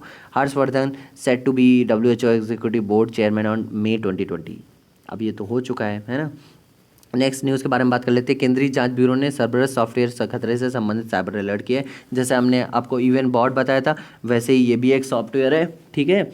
ये क्या करता है, सरकारी ऑफिस में फर्जी मेल भेजता है, और एक तरह से इसे फिशिंग बोलता है, ठीक है, फिशिंग बोला जाता है। और अगर आप इसे ओपन कर लेते हैं तो जैसे ही आप अपनी डिटेल आते हैं, आपकी डिटेल जो है वो चोरी करके भग जाता है, ठीक है। तो आप थर्ड पार्टी ऐप से दूर रहिए, मैं तो आपको ये बोलूँगा। हाल ही में केंद्रीय जांच ब्यूरो CBI ने सभी केंद्र शासित प्रदेशों और केंद्रीय एजेंसियों को एक दुर्भावना पूर्ण सॉफ्टवेयर सिलेबस नाम है इसका, सिलेबस, ठीक है, धमकी पर अलर्ट भेजा है कि COVID-19 महामारी का लाभ उठा रहा है। इंटरपोल से मिले इनपुट के आधार पर सेवर्स ने संबंधित साइबर अलर्ट भेजा गया है। यह एक बैंकिंग ट्रोजन है। इसका उपयोग मुख्य रूप से वित्तीय डेटा चोरी करने के लिए किया जाता है, जैसे credit card number, debit card number, इस सारी चीज़ें। ये इसके न्यूज़पेपर कटिंग है, देख लीजिएगा आप। नेक्स्ट न्यूज़ के बारे में बात कर लेंगे हम लोग। बात करेंगे चलिए हम लोग बात करेंगे, भारत ने संयुक्त राष्ट्र राहत और निर्माण एजेंसी को $2 मिलियन की वित्तीय सहायता को मंजूरी दी है। अच्छा, ये क्या है भाई? UNRW क्या करता है भाई? तो ये जो शरणार्थी हैं, जो हमारे फ़िलिस्तीन के शरणार्थी, उनके लिए एक तरह से मदद करता है। तो इस पैकेज को भारत देगा, ठीक है। $2 मिलियन की मंजूरी मिल गई है। अच्छा, ड्रग्स एंड क्राइम, जो नेक्स्ट न्यूज़ है हमारी, ड्रग्स एंड क्राइम पर संयुक्त राष्ट्र कार्यालय ने पूर्व और दक्षिण पूर्व एशिया में सिंथेटिक ड्रग्स रिपोर्ट जारी की है। क्या है भाई? इसके हम बात कर लेते हैं। ये रिपोर्ट कौन जारी करता है? तो ये UN office on drug and crime ये रिपोर्ट जारी करता है इसकी, और इसके बारे में ये रिपोर्ट जारी हुई है इस बार, ठीक है। इसके बारे में ऐसा कुछ पढ़ने वाला नहीं, न्यूज़ में आया था तो मैंने कवर कर दिया। नेक्स्ट न्यूज़ के बारे में बात कर लेंगे। भारत और अमेरिका ने साथ मिलकर कोविड-19 का वैक्सीन परीक्षण करेगा। मतलब ये अब साथ में काम करेंगे, बहुत सारे देश साथ में काम कर रहे हैं, ठीक है। वाइस एडमिरल विनय बड़वार को यूनाइटेड किंगडम द्वारा अलेक्जेंडर डेलरिम्पल अवार्ड 2019 द्वारा सम्मानित किया गया है। कौन है ये? तो ये वाइस एडमिरल हैं, ठीक है। किसके? इंडियन नेवी के वाइस एडमिरल हैं, ठीक है। अच्छा, क्यों ये पद मिला है? ये एडमिरल का जो पद होता है ये नेवी का होता है, और ये अवार्ड कौन देता है? ये ब्रिटेन देता है अवार्ड। अच्छा, क्यों मिला इन्हें? क्योंकि देखिए, इंडियन नेवी ही ऐसी होती है जो पानी के अंदर की सारी डिटेल को पता रखती है, कब क्या होने वाला है, और पानी से रिलेटेड मतलब समुद्र की जितनी भी जानकारियाँ होती हैं वो सारी चीज़ें, तो इसी क्षेत्र में इनको ये अवार्ड दिया गया है, ठीक है। नेक्स्ट न्यूज़ के बारे में बात कर लेते हैं हम लोग। बात करेंगे, मानव संसाधन विकास मंत्रालय ने राष्ट्रीय परीक्षण अभ्यास नामक मोबाइल एप्लीकेशन जारी किया है। अच्छा, क्या होगा इससे? इससे बच्चे जो है वो ऑनलाइन टेस्ट दे पाएंगे। देखिए, अभी लॉकडाउन चल रहा है तो ऑनलाइन टेस्ट प्रोवाइड करवाया जाएगा इस प्लेटफॉर्म पे, और अभी ये नीट के लिए टेस्ट सीरीज़ जारी करेंगे, और बाकी आगे बहुत सारी चीज़ों के लिए, बहुत सारे एग्जाम्स के लिए टेस्ट सीरीज प्रोवाइड करवाएंगे। तो एक अच्छी न्यूज़ है। देखिए, नेक्स्ट न्यूज़ जो हमारी निकल के आएगी, दक्षिण मध्य रेलवे जोन ने रेलवे डॉक्टरों की सहायता के लिए रेलवे रोबोट रेल बॉट विकसित किया है। ये क्या करेगा भाई? ये अपने डॉक्टर्स की हेल्प करेगा, जो कोरोना मरीजों की जांच कर रहे हैं। ये बॉट हेल्प करेगा जांच करने में, मतलब एज अ असिस्टेंस काम करेगा डॉक्टर्स के। नेक्स्ट न्यूज़ जो निकल के आई, त्वाई इंग वेन ताइवान की दूसरी बार राष्ट्रपति बनी है। ये देखिए, ये त्साई इंग वेन है ना। अच्छा, क्या है? त्साई इंग वेन ताइवान की राष्ट्रपति के रूप में फिर से चुनी गई। त्साई की बीजिंग के साथ बातचीत करने का वादा किया है, बरसाते वह ताइवान की संप्रभुता का सम्मान करे और इसके एक देश दो सिस्टम सूत्र को अस्वीकार करता है। ताइवान एक स्वतंत्र देश है, लेकिन चीन क्या करता है भाई? इसके बारे में बता देते हैं आपको। चलिए, इसके बारे में बताते हैं हम आपको क्या है पूरा मैटर। देखिए, दुनिया इसे एज अ कंट्री नहीं मानती, ठीक है। क्यों नहीं मानती? क्योंकि चीन ने बोल रखा है कि ये हमारी है, मतलब ये हमारी ही कंट्री है। लेकिन ये जो ताइवान है, ये अपने आप को खुद से अलग करके बोलती है कि नहीं, हम एक इंडिपेंडेंट कंट्री है, हमारा एक अलग प्रभुत्व है, और हम अपने आप को अलग दिखाते हैं। लेकिन चाइना इसे ऑपरेट करता है। कुल मिला के आप ये समझ सकते हो, डिफेंस, कम्युनिकेशन और फॉरेन रिलेशन जैसे काम ये खुद करता है, और बाकी जो पूरा काम है इसे चाइना ऑपरेट करता है। ये डिफेंस, कम्युनिकेशन, फॉरेन रिलेशन जैसे काम ये ताइवान खुद करता है। अच्छा, इंडिया के लिए ताइवान को चाइना का राज ही माना जाता है। 15 देश ही इसे एक तरह से देश के तौर पर मानते हैं, और यहाँ पे चलता क्या है कि 1 नेशन 2 सिस्टम वाली चीज़ चलती है, थ्योरी चलती है, क्योंकि ये अपने आप को एक अलग देश मानता है, ठीक है। और चीन बोलता है कि नहीं, इसे हमारा ही देश मानिए। ये देखिए, ये न्यूज़ कवर है, रिपोर्ट जो है द हिंदू की, दिखाते हैं आपको। अच्छा, ये एक इम्पॉर्टेंट न्यूज़ निकल के, भारत ने मलेशियाई से पाम तेल का फिर से शुरू किया है। अच्छा, पाम ऑयल क्या होता है? आप मेरे को अब एक बार बताइए कि पाम ऑयल क्या होता है। आप रोज़ इसका यूज़ करते हो। आप बोलोगे हम पाम ऑयल तो खाते ही नहीं, हम तो या तो मस्टर्ड ऑयल खाते हैं, या रिफाइंड ऑयल खाते हैं, या तो देसी घी खाते हैं। मैं बोलता नहीं, आप पाम ऑयल का यूज़ करते हैं। भारत एक तरह से पाम ऑयल का बहुत बड़ा एक तरह से लेता है बाहर से, कंट्रीज से। तो India's large importer of palm oil 22/3 part, 2/3 हिस्सा, एक बहुत बड़ा हिस्सा जो है भारत बाहर से लेता है, इंपोर्ट करता है। भारत 2 देशों से पाम ऑयल लेता है। किन से? एक लेता है इंडोनेशिया से और दूसरा लेता है मलेशिया से। अच्छा, और बताते हैं आपको, जो इंडोनेशिया है ये क्या करता है, ये क्रूड ऑयल देता है भारत को। मतलब एक तरह से ये जहाँ से तेल निकालता है और वैसे का वैसा ही दे देता है, कि बोलता है हम रिफाइन नहीं करेंगे। और मलेशिया जो है वो रिफाइन ऑयल देता है, मतलब बस ले जाओ यूज़ करना शुरू कर दो। और इंडोनेशिया का जो ऑयल होता है उसको पहले रिफाइन करना पड़ता है, फिर उसको यूज़ में ला सकते हैं आप। लेकिन अभी कुछ दिन पहले भारत ने मलेशिया से पाम ऑयल लेना बंद कर दिया था। क्यों लेना बंद कर दिया था? क्योंकि वहाँ के जो प्रेसिडेंट थे महातिर मोहम्मद, आपने शायद नाम सुना होगा, महातिर मोहम्मद, उन्होंने भारत के इंटरनल मैटर्स पे बहुत ज़्यादा बोल दिया था। क्या थे इंटरनल मैटर्स? जैसे जम्मू कश्मीर की आर्टिकल हो गया इस पे, और फिर उसके बाद सीएए का जो मुद्दा था, इस पे भी महातिर मोहम्मद ने बोला था कि भारत गलत कर रहा है। तो भाई आप इंटरनल मैटर पे नहीं बोल सकते किसी भी कंट्री के, ठीक है ना। तो इस चीज़ को लेकर भारत ने इनसे जो पाम ऑयल है वो लेना बंद कर दिया था। और इंडोनेशिया ने कहा कि अभी जो इंडोनेशिया ने बोला था, कि इंडोनेशिया ने बोला कि जैसे कोविड-19 के चलते हम जो ड्यूटी हैं, इंपोर्ट ड्यूटी हैं वो बढ़ाना चाहते हैं। और तब मलेशिया ने अपना पीएम चेंज किया। जो अब यहाँ के पीएम है मलेशिया के, जैसे आपसे पूछा जाएगा तो आप बताओगे मोहम्मद यासीन है यहाँ के।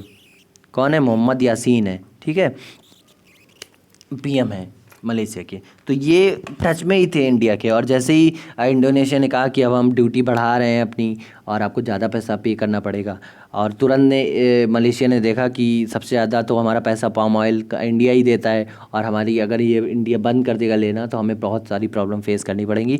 तो अब ये मलेशिया से फिर से लेना शुरू कर दिया, क्योंकि वहाँ पे जो प्रेसिडेंट थे मोहम्मद यासीन जी, उन्होंने बोला कि हम आपको सब्सिडी भी देंगे और इंपोर्ट करने पे, और आपसे भारत बोला कि भाई हम सब लेंगे ही लेंगे, और बताइए आप क्या कर सकते हैं। तो मलेशिया ने बोला है कि हम आपसे 1 लाख टन 1 लाख टन जो चावल है वो एक्सपोर्ट करेंगे, इंडियन चावल जो है वो एक्सपोर्ट करेंगे। अच्छा, अब इसी सारी चीज़ें बता दी। अब आप बोलो कि पाम ऑयल हम यूज़ क्या करते हैं वो तो बता दो। चलिए वो भी बता देते हैं। पाम ऑयल जो आप डेली यूजेस पे यूज़ करते हो, देखिए जैसे डिटर्जेंट आपका जो बनता है उसमें पाम ऑयल का यूज़ होता है। बेकरी के जितने भी प्रोडक्ट्स आप खाते हो, चाहे वो केक हो चाहे बिस्किट हो, बहुत सारी चीज़ें हो गई, उनमें पाम ऑयल का यूज़ होता है। और आपको अगर आपको देखना हो तो आप कोई भी बिस्किट का पैकेट उठा के उसमें पीछे देखिएगा, या कोई भी आपको ऐसी बेकरी का प्रोडक्ट मिले या डिटर्जेंट हो उसमें पीछे देखिएगा, या तो वेजिटेबल्स ऑयल का जिक्र किया होगा या तो पाम ऑयल का जिक्र किया। जो वेजिटेबल ऑयल है उसमें ही पाम ऑयल का यूज़ होता है, और पाम ऑयल तो पाम ऑयल है ही। तो ये बहुत सारी चीज़ें हैं जिसमें पाम ऑयल का यूज़ होता है और आपको बताया नहीं जाता है, आप तो बड़े स्वाद से उसको खा लेते हो, ठीक है। चलिए नेक्स्ट न्यूज़ के बारे में बात करते हैं। पहले ये देख लीजिए, हाल ही में भारत ने दोनों देशों के बीच एक राजनयिक पंक्ति के बाद 4 महीने के अंतराल के बाद मलेशिया से पाम ऑयल की खरीद फिर से शुरू कर दी है। पूर्व प्रधानमंत्री ने भारत में नागरिकता संशोधन अधिनियम सीएए की आलोचना की थी। भारत के आंतरिक मामले में हस्तक्षेप माना गया था। मलेशिया ने नए सरकार के गठन के बाद भारत और मलेशिया के बीच व्यापारिक संबंधों में सुधार के बीच एक नए सिरे से खरीदी शुरू की गई है। ये इसकी एक द टाइम्स ऑफ इंडिया की कटिंग है, पेपर कटिंग। चलिए नेक्स्ट न्यूज़ के बारे में बात कर लेते हैं। हम लोग बात करेंगे ऑयल इंडिया लिमिटेड और डिब्रू सैखोवा राष्ट्रीय उद्यान में तेल की खोज के लिए परमाणु मंजूरी मिल गई है। क्या है भाई ये? देखिए ऑयल इंडिया जो परमिटेड है, जो परमिशन मिली है वो कहाँ मिली है? डिब्रू सैखोवा, ये एक राष्ट्रीय उद्यान है, ठीक है। कहाँ है ये डिब्रू सैखोवा राष्ट्रीय उद्यान? ये अब आपको आप हमें बताएंगे कमेंट सेक्शन में, ठीक है। सारा काम हम ही करेंगे, आप भी थोड़ा सा काम करिए, आप भी अपनी नॉलेज को इंक्रीज़ करिए। आप गूगल पे सर्च करिए डिब्रू सैखोवा नेशनल पार्क कहाँ पे है, ठीक है। अच्छा, राष्ट्रीय पार्क संरक्षण के लिए ये मंजूरी नहीं मिल रही थी। क्या है भाई? क्योंकि देखिए यह बहुत बड़ा नेशनल पार्क है। अगर यहाँ पे अगर आप तेल के कुएँ खोदोगे, तेल को ढूंढोगे, तो इस नेशनल पार्क को बहुत ज़्यादा जो है वो प्रॉब्लम फेस करनी पड़ेगी। और यहाँ पे बहुत सारे जानवर होते हैं, क्योंकि पर्यावरण से ही हमारा जो सारी चीज़ें चल रही हैं वो बहुत डेवलप आ रही हैं। तो अब इस कंपनी ने बताया कि ये अंडरग्राउंड ड्रिलिंग टेक्निक से यूज़ करके तेल निकालेगी, जिससे ज़मीन तो सुरक्षित रहेगी और उनका तेल भी निकल आएगा। तो इसलिए इनको परमिशन मिली है। अच्छा, ये कैसी टेक्निक क्या है? तो जैसे पहले ड्रिल करते थे ऐसे करते थे, तो वो डायरेक्ट ज़मीन को इन्फेक्ट कर रही थी। लेकिन अब ये लोग क्या करेंगे, इनकी जो ड्रिलिंग टेक्निक है ये ऐसे आएगी बाहर से राष्ट्रीय उद्यान के, और अंदर ही अंदर ऐसे ड्रिल करेगी और जो अपना काम है वो पूरा कर लेगी। इसलिए ये सारी चीज़ें बताई उन्होंने गवर्नमेंट को। तब इन्हें मंजूरी मिल गई है। चलिए, आप लोगों से कुछ नहीं होगा, हम ही बता देते हैं। कहाँ है ये? डिब्रू सैखोवा, असम में है। पार्क के नीचे ऑयल इंडिया लिमिटेड द्वारा किए गए प्रमुख अन्वेषण को पर्यावरणीय मंजूरी मिल गई है। पार्क भारत का एकमात्र क्षेत्र है जो जंगली घोड़ों का समर्थन करता है। यहाँ जंगली घोड़े मिलते हैं, मतलब पाए जाते हैं। और OIL इंडियन ऑयल एक विस्तृत पहुंच ड्रिलिंग तकनीक को लागू करना है। इसके लिए कंपनी 2016 से अनुमति प्राप्त कर रही थी, लेकिन नहीं मिल रही थी। कंपनी पार्क के सीमांकित क्षेत्र के बाहर 1 किलोमीटर हाइड्रोजन कार्बन की खोज करेगी। ठीक है, नेक्स्ट न्यूज़ के बारे में बात करेंगे हम लोग। नेक्स्ट न्यूज़ क्या है? कायर जियो टेक्सटाइल के उपयोग की ग्रामीण सड़कों के निर्माण के लिए अनुमति मिल गई है। ये देख रहे हैं आप, कायर जियो टेक्सटाइल्स। अब ये क्या है? देखिए, जो नारियल होता है, आप नारियल देखे हो तो नारियल की जो जटाएं होती है, जो मतलब बाहर होकर उसका जो कवर होता है, एक तरह से आप बोल सकते हो, जो उसके रेशे होते हैं सूखने के बाद, तो उनसे बना हुआ ये कपड़ा है। ये जो आप देख रहे हो, एक तरह से आप इसे बोलोगे तो जूट का है, नहीं, ये नारियल के उसके रेशों का बना हुआ है। इसका यूज़ किस में होगा?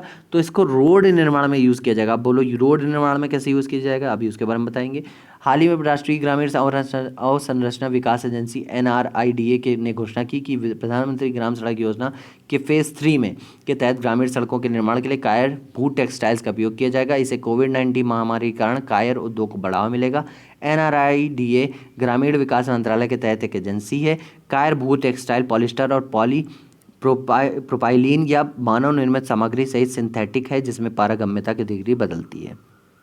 चलिए, पहले देखिए, पहले मिट्टी बिछाई जाएगी, उसके ऊपर जो डामर है, जो भी चीज़ें वो डाली जाएगी, उसके ऊपर इसकी लेयरिंग होगी, इस कपड़े की, एक तरह से बोल सकते हैं, जूट वाले और ये नारियल वाले, और उसके ऊपर से सीमेंट जो घोल वगैरह डाला जाता है सड़क निर्माण में, वो डाला जाएगा। ठीक है, ताकि जो मजबूती है वो और ज़्यादा हो जाए और रोड जो है वो लंबी और टिकाऊ हो। नेक्स्ट न्यूज़ के बारे में बात करेंगे हम लोग। बात करने वाले, केंद्र सरकार ने उड़ीसा के कोणार्क मंदिर को पूर्णतः सौर ऊर्जा से संचालन करने की योजना बनाई है।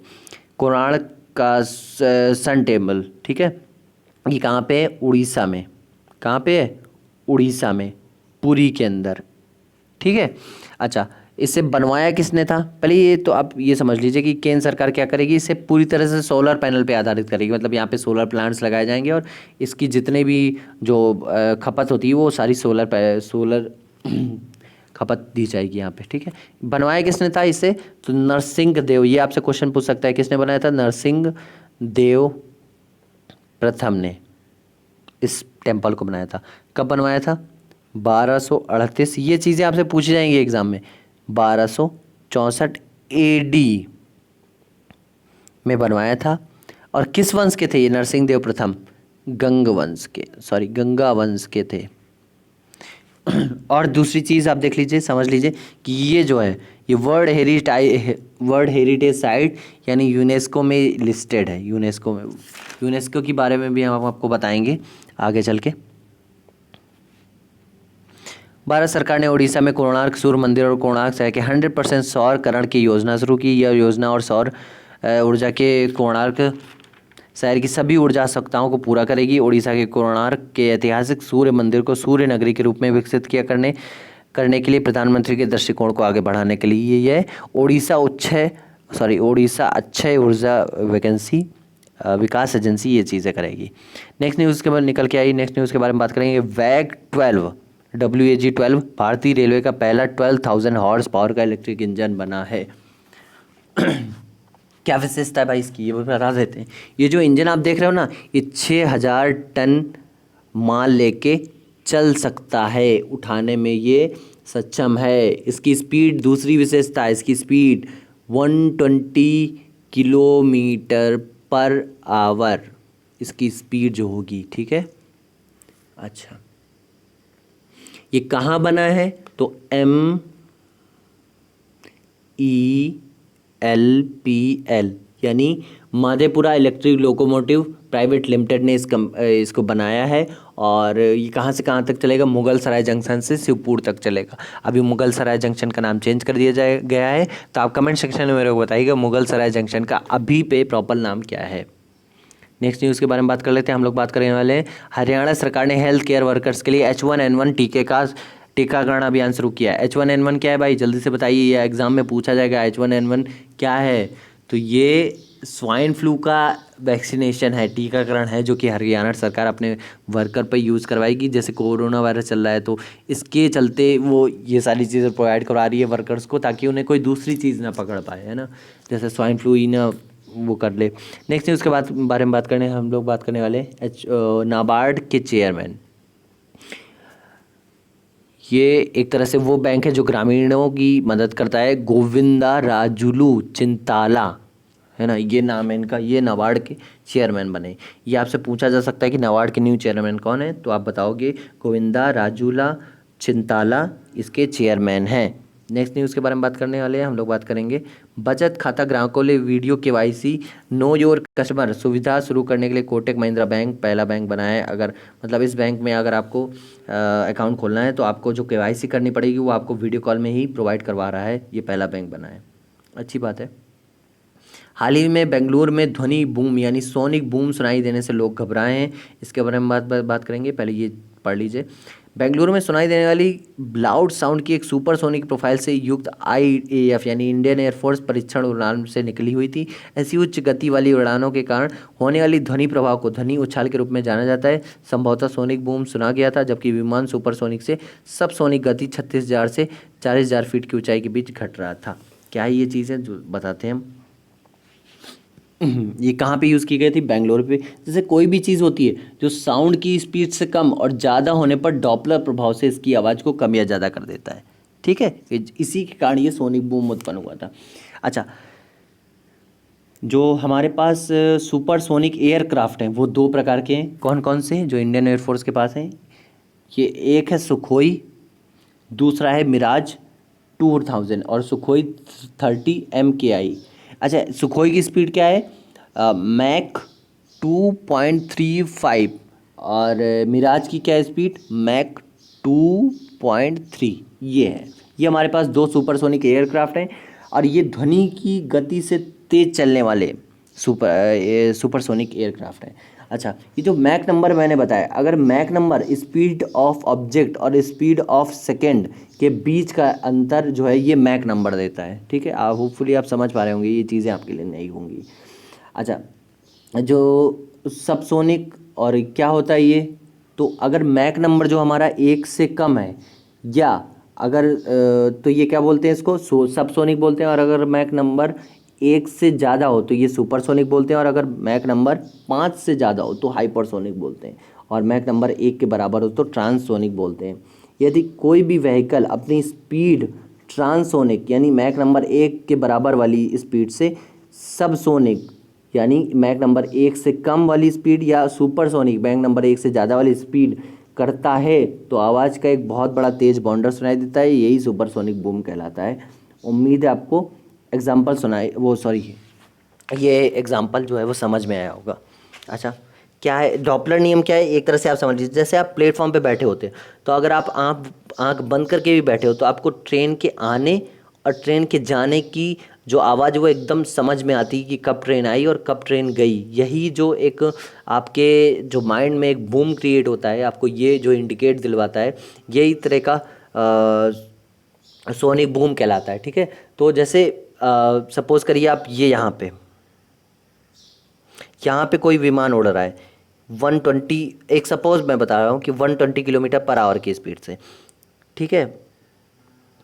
ये तो चलने की मैंने बता दी, लेकिन आप समझ जाइए कि एक कोई नॉर्मल स्पीड से चल रहा है और अचानक से उसको स्पीड बढ़ानी, तो ये जो अचानक से स्पीड बढ़ा दी उसने, तो इसी के बीच अचानक से स्पीड बढ़ाने वाली इस जो कंडीशन होती है, इसी के बीच ये जो क्रिएट होता है, ये जो आवाज़ होती है, यही सोनिक बूम कहलाती है। होपफुली आपको समझ में आई होंगी चीज़ें।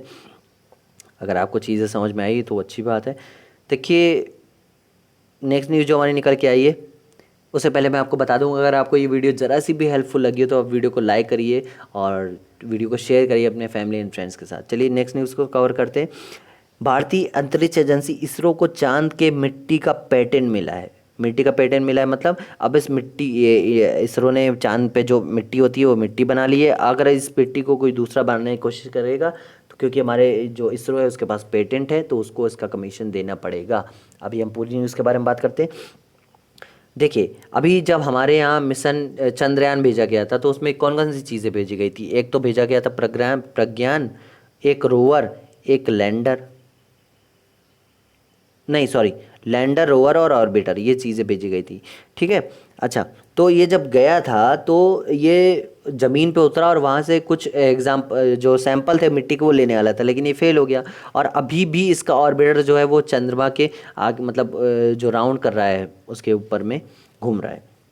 अब आप समझ लीजिए वहाँ पे जाने से पहले एक मिट्टी का एग्जाम्पल जो कि वहाँ की मिट्टी कैसी है, लैंडिंग कैसे होगी, सॉफ्ट लैंडिंग, हार्ड लैंडिंग, इसके लिए इसरो ने एक जगह है तमिलनाडु में सैलम डिस्ट्रिक्ट के नाम से।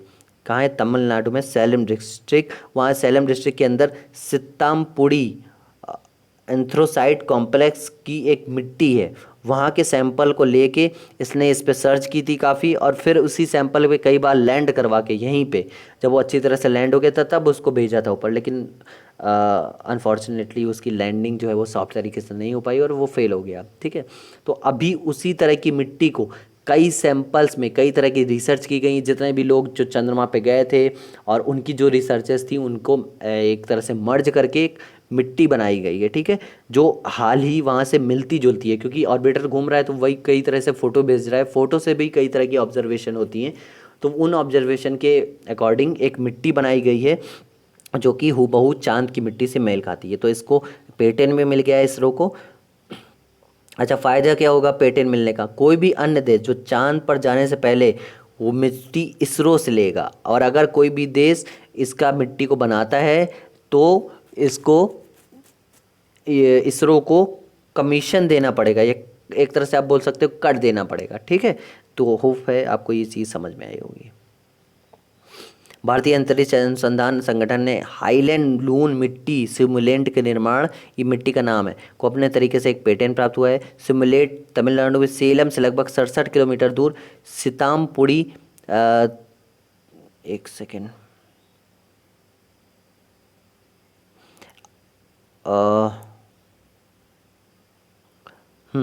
आई अनाथोसाइट कॉम्प्लेक्स से पहचाने और चुने हुए समान रॉक नमूनों के थोक में बनाया गया है।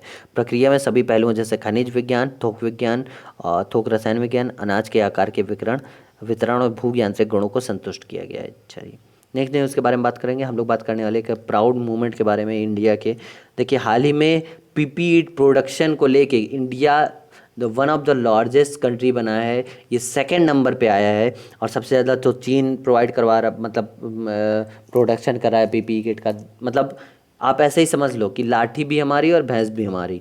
मतलब पहले हमने वायरस भी बनाया और अब उसकी पीपीई किट भी बना रहे हैं, प्रोवाइड करवा रहे हैं। तो इसके अकॉर्डिंग ये भारत जो है विश्व में दूसरे नंबर पे उभर के आया है कि जो पीपीई का सबसे ज़्यादा उत्पाद कर रहा है। ठीक है। भारत चीन के बाद व्यक्तिगत सुरक्षा उपकरण यानी पीपीई पर्सनल प्रोटेक्टिव किट के मामले में दूसरा सबसे बड़ा उत्पादक देश बना है। अब कुछ आंकड़े हम आपको बता देते हैं। जनवरी 2020 में भारत के पास 2.75 लाख ऑल ओवर कंट्री में इतनी किट अवेलेबल थी, जो कि बहुत इंपोर्ट करके आई थी दूसरे देशों से, जिसमें बहुत सारी फेल भी निकल रही थी और बहुत इसके बारे में बवाल भी हुआ था। ठीक है। तो अब आज के टाइम पे भारत के पास 2.06 लाख पर डे मैन्युफैक्चरिंग हो रही है इन पीपी किटों की। ठीक है। और एक्स्ट्रा स्टॉक कितना है? 15.96 लाख। इतना एक्स्ट्रा स्टॉक पड़ा है भारत के पास। अगर किसी देश को चाहिए हो तो मतलब इतना दे भी सकता है, इतना प्रोडक्शन कर भी रहा है और दे भी सकता है। तो ये बहुत अच्छी चीज़ है, निकल के आई है। चलिए, ये उसकी भारत दुनिया में व्यक्तिगत सुरक्षा उपकरण का दूसरा सबसे बड़ा उत्पादक बन गया है। और कपड़ा मंत्रालय ने यानी मिनिस्ट्री ऑफ टेक्सटाइल ने इसकी रिपोर्ट जारी करी थी। साथ ही साथ पीपीई की गुणवत्ता बनाए रखने के लिए कोई उपाय भी कर रहा है। शुरुआत में भारत को गुणवत्ता पीपीई किट उपलब्ध उत्पादों में बढ़ाने में कई चुनौतियों का सामना करना पड़ा। उसकी चीन से मशीनें आयात करने और कीमतें बढ़ाना भी शामिल है। ये इसकी पेपर कटिंग है, देख लीजिए आप। चलिए नेक्स्ट न्यूज़ के बारे में बात करेंगे। हम लोग बात करने वाले उड़ीसा सरकार ने अनुबंध कृषि की अनुमति के लिए अध्यादेश लागू किया है। क्या है भाई ये अनुबंध खेती जो उड़ीसा गवर्नमेंट ने लाई? ये कौन है भाई? उड़ीसा के सीएम नवीन पटनायक जी हैं। आप लोग पढ़ लिया करो भाई थोड़ा। चलिए हम लोग इसके बारे में डिटेल में बात करेंगे। कॉन्ट्रैक्ट, ये अनुबंध खेती क्या है? इसको एक तरह से बोलते हैं कॉन्ट्रैक्ट फार्मिंग। कॉन्ट्रैक्ट फार्मिंग क्या होता है?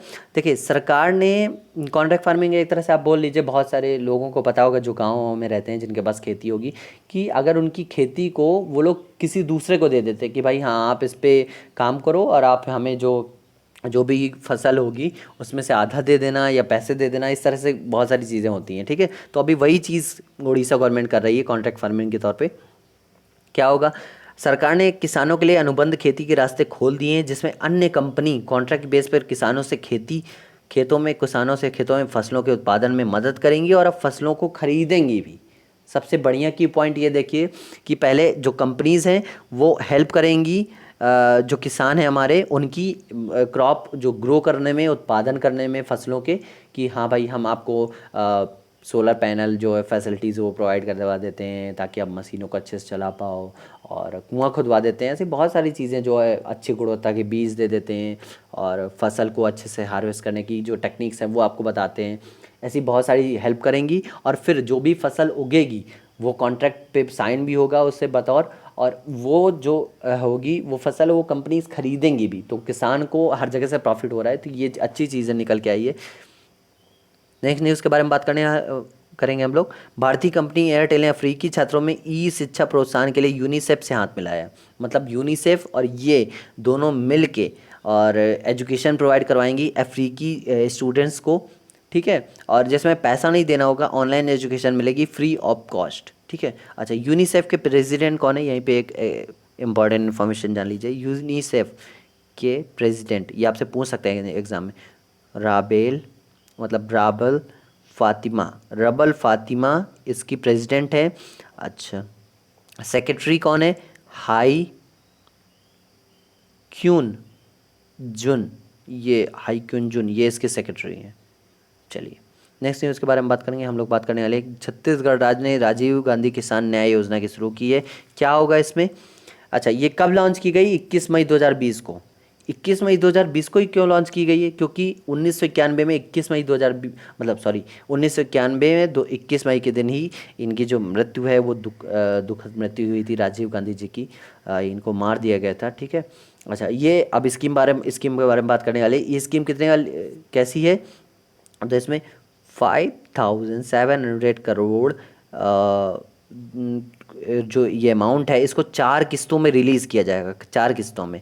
अच्छा, जिसमें से 19 लाख किसान इसका जो बेनिफिट है, जो फ़ायदा है वो उठाएंगे, और किसानों के अकाउंट में ये जो 5700 करोड़ रुपए आप देख रहे हैं, ये 4 किस्तों में, अलग अलग किस्तों के अकॉर्डिंग ये 19 लाख किसानों के अकाउंट में डायरेक्ट ट्रांसफ़र किया जाएगा पैसा, ताकि वो फसलों को उगाने में, फसलों को ग्रो करने में ज़्यादा से ज़्यादा उनको मदद मिल सके। ठीक है, ये कहाँ की योजना है? छत्तीसगढ़ राज्य की। ठीक है, यहाँ की ये सीएम है भूपेश बघेल। चलिए नेक्स्ट न्यूज़ के बारे में बात करने वाले हम लोग। बात करेंगे केंद्र सरकार की प्रधानमंत्री वय वंदना योजना को 3 साल के लिए आगे बढ़ाया गया। क्या है वंदना योजना? देखिए ये 2017 में शुरू हुई थी। ठीक है, इसमें क्या होता है, इस योजना में 60 वर्ष से ऊपर के जो भी लोग हैं जो रिटायरमेंट ले रहे होते हैं, वो मिनिमम जो है, वो मैक्सिमम जो है, अपना मिनिमम कोई भी अमाउंट हो सकता है, और मैक्सिमम जो है 15 लाख तक का एक एलआईसी में जमा करवाना पड़ता है इस योजना में। और वो जमा करवाएंगे तो इस जमा धन पे उनको 7.40% का ब्याज मिलेगा, ताकि वो अपनी आसानी से गुजर बसर कर सकें। यानी उनको हर जो मतलब जो हर महीने एक अमाउंट मिलेगा, जो 15 लाख के अकॉर्डिंग 7.40% के अंदर जो आएगा। 1,000 से वो 10,000 तक का अमाउंट मिल सकता है। हर तरह से उसको एक पेंशन के तौर पर इनको ये मिलेगा हर महीने। और इनको ये जो पैसा इन्होंने जमा किया है 15 लाख, मिनिमम मैक्सिमम 15 लाख तक की जो अमाउंट जमा करेंगे, ये जो अमाउंट होगा इनको ये 10 साल के बाद पूरा का पूरा वैसे का वैसा मिल जाएगा, और जो ये इनकी पेंशन है वो चलती रहेगी। तो ये जो स्कीम है इसको आगे बढ़ाया गया, ये मेरे को बहुत अच्छा इनिशिएटिव लगा। तो आप ये पूछी जा सकती है एग्जाम में आपसे। ठीक है, नेक्स्ट न्यूज़ के बारे में बात करेंगे हम लोग। बात करेंगे 22 मई को अंतर्राष्ट्रीय जैव विविधता दिवस मनाया गया था। ठीक है, ये आपसे पूछ सकता है कि ये कब मनाया गया था, जैव विविधता, अंतर्राष्ट्रीय जैव विविधता दिवस, और इसकी थीम क्या थी? देखिए अधिकतर जो दिवस मनाए जाते हैं उनकी थीम पूछी जाती है। तो इसकी थीम क्या थी? Our solution are in nature. ये आपको नोट करनी चाहिए। क्या है इसकी भाई theme? Our solution are in nature. ठीक है, ये थीम है इसकी। चलिए नेक्स्ट न्यूज़ के बारे में बात करेंगे यार।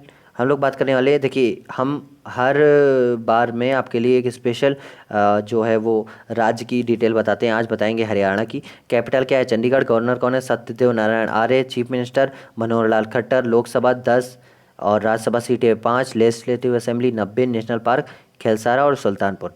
हिंदी में जान लेते हैं। राजधानी चंडीगढ़ है। राज्यपाल सत्यदेव नारायण आर्य हैं। मुख्यमंत्री मनोहर लाल खट्टर। लोकसभा सीटें 10, राज्यसभा सीटें 5 है। विधानसभा सीटें 90। राष्ट्रीय उद्यान कलेसर और सुल्तानपुर। ये सारी चीज़ें आपसे पूछी जा सकती हैं।